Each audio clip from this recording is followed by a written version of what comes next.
People can look at comics, graphic novels, movies, TV shows if they want everything to be visual. There's something very visceral about reading. It's all about imagination, and you need to play into that if you want to hook your reader.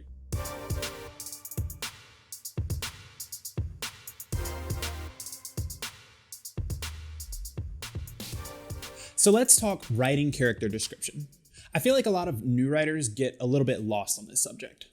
I recently came across a Reddit thread that had some advice for new writers that I really didn't think anyone should be taking, and it had to do with description. This user suggested that he learned from a YouTube channel that you should try using the FESHO method when describing characters. Figure, eyes, skin, hair, other. Let me just say, I really don't think you should be following this advice. I understand where they're coming from. A lot of writers do too much description and some do too little, but it's a very nebulous idea and there's going to be lots of advice out there, so you can take my thoughts with a grain of salt, but I have some strong opinions here. Using these principles is very basic and it's not going to get across what you think it is. You really want to get a sense of character from the way that you describe someone, and I don't think that describing their skin, their hair, their eyes, or their figure especially is going to get that across. We can start with figure.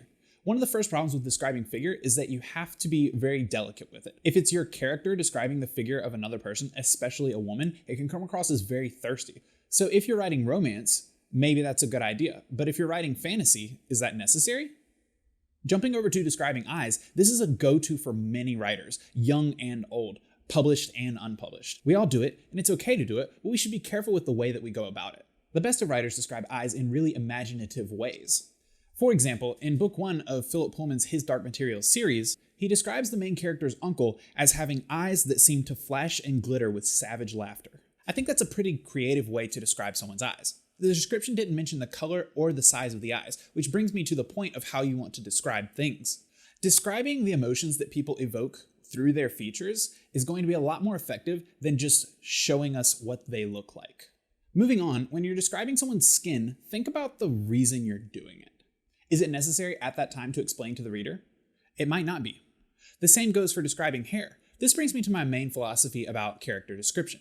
It's really easy as a new writer to have characters enter the scene and feel the need to devote an entire paragraph, whether it's long or short, to describing the way they looked and felt and coming up with all sorts of imaginative descriptors, but think about why you're doing it. Take a second to wonder, is it interesting to the reader? Is it necessary to the story right now?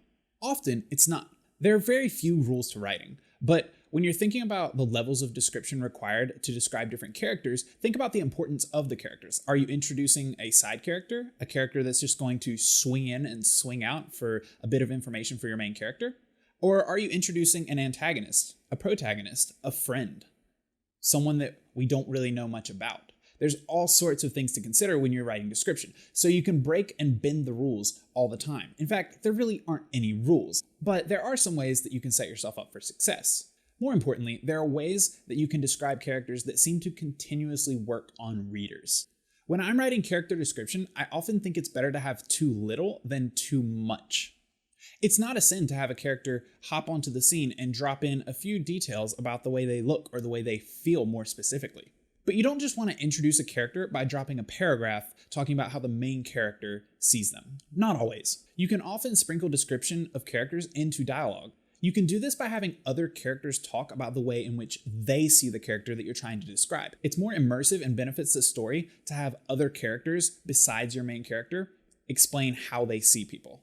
You can also do a lot to describe a character by adding just small little nuggets of description into your sentences that really drive home the way your viewpoint character is seeing the person that they're interacting with. On the first page of the classic novel Dune by Frank Herbert, he introduces an elderly woman with a few visual descriptors all wrapped up into one sentence, but the one that strikes the hardest comes a few sentences later after a dialogue. The woman asks a question, and then he writes, "Her voice wheezed and twanged like an untuned balisette." That sentence alone did more to immerse me in the story and give me an understanding of the way that this character comes across than anything else on that page. Another great example has me returning to Phillip Pullman's His Dark Materials trilogy, where he describes the main character, Lyra, as being a coarse and greedy little savage, for the most part. Now, this way of describing a young child did more for me than anything that he could have to show me the way that she looked, to describe her hair, her eyes, her lips, her skin, her figure. None of that stuff matters so much as that one sentence did. It gave me such a great sense of the character and attached me to that character faster than anything else could. It's also interesting to note that that line did not come about until 36 pages into the book, after we've already witnessed multiple conversations and events take place. Basically, what I'm saying is, when a character comes into the story, you don't have to immediately tell the reader exactly what they looked like and exactly what they felt like all at once. You don't even have to do it all in one conversation. It depends on what your character's role in the book is, but you can sprinkle these little tidbits throughout the book, even on page 400 or page 100 or the first page of the book. The biggest thing you want to avoid is a dump. Outside of one sentence describing a few different features every once in a while to some characters, you don't want to be dumping everything about a character or even a bunch of descriptors into one paragraph. Readers slowly get a sense of character as the book moves on. When I'm reading a new book, I don't need to know exactly what all the characters look like, even the main characters, even the antagonists. I don't need to know exactly what they look like right away. In fact, I don't even ever need to know exactly what they look like because I'm getting a sense of how they feel as the book progresses, through the dialogue, through the introspection, through the navel gazing. I'm getting a sense of character by the book, not by the paragraphs that you devote to showing me what they look like. And frankly, this is a more personal take, but I don't really love to know much about what the characters that I'm reading look like to begin with, because I think books are a really special medium in which it's all about the reader's imagination. It's a contract between the reader and the writer, and their imaginations are coming together, and it's about trying to communicate different things, but they can mean different things to different people. And my interpretation of a book might be different from someone else's, and that's okay. Some writers may want to be extremely specific, but I think one of the greatest beauties of writing is that a reader can interpret a place or character or scene very differently from how the writer spelled it out on the page, and it can still have tons and tons of value. The reader can still understand the book. They can still appreciate it. When you're writing, you need to make yourself stand out from other mediums. Movies can show you exactly what things look like, and they're a lot easier to digest than books. People can look at comics, graphic novels, movies, TV shows if they want everything to be visual. There's something very visceral about reading. It's all about imagination, and you need to play into that if you want to hook your reader. You need to get their imagination churning, and this is somewhat subjective, but often it can be more fun for the reader to let their imagination roam, especially with some of these beloved characters. I know when I'm writing something on my own, it's really important to me that the reader gets a sense of character through their actions, not their visuals. Now, you can have both, but I would much rather my reader build up a vision of how they see my characters based on the events of the novel, the setting, the mood, and most specifically, the character's actions.